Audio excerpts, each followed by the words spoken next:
কি কথা কাটাকাটি হইতেছিল, পুলিশ দেখছে, পুলিশ পরে ধরে লেগে গেছে। আমার ছেলে ধরে নিয়ে গেছে পুলিশে। তুই কি ফাইজলামি করস? ওরা তো ঘুমাইতেছে। আমিও জানি ঘুমাইতেছে, কোন ফাঁকে যে বৌরেলে বাইরেছে এটা তো আমরা দেখি নেই। রাস্তায় গিয়া ঝগড়াঝাটি করছে, পরে পুলিশে ধরে লেগেছে। আর আমি মস্করা করতেছি, আমি তো ছোট। আমি কিন্তু একেবারে তোলপাড় করে ফেলবো।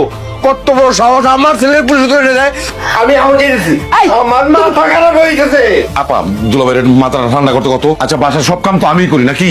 তুমি তো এর আগেও একটা কাম করতে পারো নাই। তোমার বুদ্ধি থেকে কিছু হয় নাকি? সব তো আমার ভাই করে। হ্যাঁ, তোমার ভাই করে। আমি যদি বুদ্ধি না দেই তাহলে কি তোমার ভাই কিছু করতে পারে?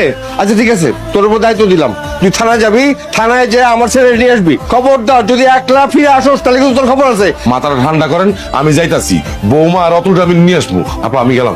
তাড়াতাড়ি যা। ওলাই ঘুমায় রইছে, রাত্রে আন্ধারে পুলিশে ধরে নিয়ে গেছে, খবর নাই। এখন উনি চটপট করে ঘরের মধ্যে বয়ে বয়ে। দেখ, এর জন্যই তো মাথা খারাপ হয়েছে। খালি দেখো না, তোমার ভাই যদি একলা ফেরত আসে আমি কিন্তু কেমন ঘোরায় ফেলবো সব। কেমন গড়াইবো? আমার ভাই এক মাস জীবনও আসে না। আমার ভাই যে কটা কাজ করছে সবগুলাই পারফেক্ট কাজ করছে। আচ্ছা ঠিক আছে, দেখুন তোমার খালি তেরিং মিরিং না পানি আর কিছুই তো করতে পারো না। আপনি যেমন বাপ তেমন পোলাও হয়েছি। আমার জীবনে আমি কি খারাপ করছি? তুমি খালি উল্টা পাল্টা করো। আজকে তুমি যদি আমার সাথে এরকম করো, তোমার সাথে আমার একটা কিছু হয়ে যাবে, করে দিচ্ছি। হয়তো এই পর্যন্ত আসছো। কই যাস তুই?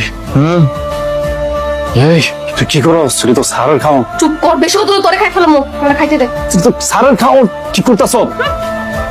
একটু কইতাছস খাই দেই। এটা কি করতেছেন আপনারা? আয় আপনি চুপ থাকেন, রিল্যাক্স খাইতে দেন। ফ্রিগো তো আমার খাবার আমি আনাই রাখছি। ডিউটি করে তো বাসায় যেতে পারি না, আমি খামো এটা। দূর মিয়া, কইছি না চুপ করতে। দেখেন আমি খাওয়ার পরে ওরে কি করে আপনি দেখ। এটা আমি খাই না। তুই তো আমার বেশি লাগছে। তোরে আমার বিনা পয়সা। তোরে খাবো। তোরে শেষ করব। হ্যালো হ্যালো, সীমার চাচা জালাল সাহেব বলতেছিলেন? জি। আপনার ভাতিজি আর ভাতিজি জামাই দুজন থানায় আছে। তারা তো রাস্তায় একটা কঠিন মারামারি করতেছিল। আমি চোখের সামনে বললো ধরে নিয়ে আসছি। আমি বিপদে পড়ে গেছি। আপনার একটু আশা লাগবে যে। আপনি ওই পাগলটাকে ধরেছেন? আচ্ছা শোনেন, ওরা স্বামী স্ত্রী। স্বামী স্ত্রীর মধ্যে ঝগড়াঝাটি হয়ই। বিষয়টা আপনি এত সিরিয়াসলি নিচ্ছেন কেন? না সেটা ঠিক আছে, নতুন দম্পতি একটু ঝগড়াঝাটি হইতে পারে, কিন্তু তাই বলে এরকম থানায় এসে তো ধরেন আমার ফাইল থেকে শুরু করে খাবার দাবার পুরো থানাটা তসতস করে ফেলাইছেন। আমি আসলে একলা পারতাছি না, আপনারা কি একটু দরকার? ওদেরকে ছেড়ে দিন তাহলে। নতুন নতুন বিয়ে শাদী হলে ঝামেলা একটু হয়ই। হ্যাঁ, একটু ঝগড়াঝাটি খুঁটিনাটি এগুলো লাগেই। কি আপনার হয়নি? তা ঠিক আছে, কিন্তু আমি আসলে একা পারতেছি না। আপনার সাহায্যটা আমার খুব জরুরি দরকার। আমি অলরেডি আমার টেবিলের নিচে বসে আপনারে ফোন দিছি। অবস্থাটা আপনি একবার চিন্তা করেন। ও আচ্ছা ঠিক আছে, আমি 10 মিনিটের মধ্যেই আসছি।